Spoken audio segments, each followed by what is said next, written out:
അമർത്തി നൃത്തമാടി ദേവകന്യകയും നാരദനും.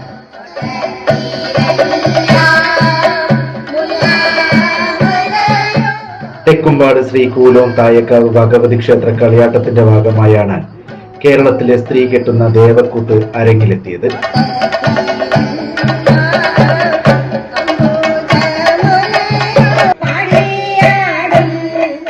7 ദിവസം നീണ്ടു നിൽക്കുന്ന കളിയാട്ടത്തിന്റെ 4ാം ദിവസമാണ് ദേവക്കൂത്ത് കെട്ടിയാടുന്നത്.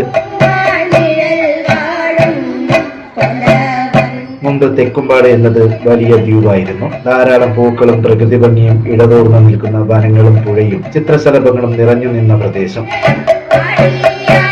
ദേവലോകത്തിൽ നിന്നും അപ്സരസുകൾ അടക്കം കാഴ്ചകൾ കാണാനെത്തുന്ന ദേശം.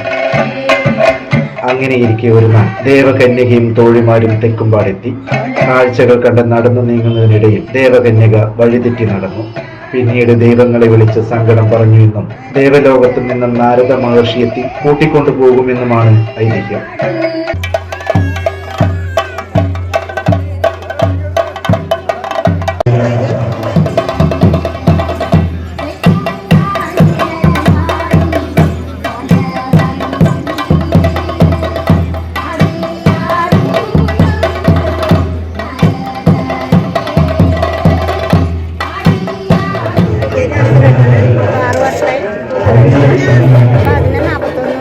വ്രതമെടുത്ത് എന്നിട്ടാണ് ഇങ്ങോട്ടേക്ക് വരുന്നത്.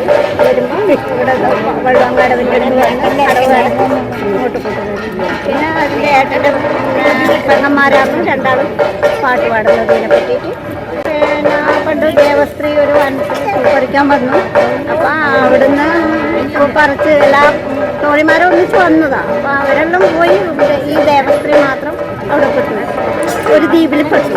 അപ്പം അങ്ങനെ നാരദർ വന്നിട്ട് രക്ഷിച്ചിട്ട് പോകുന്നത്.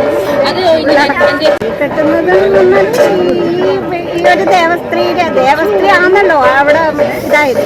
അതുകൊണ്ട് സ്ത്രീ കെട്ടിയാണ്.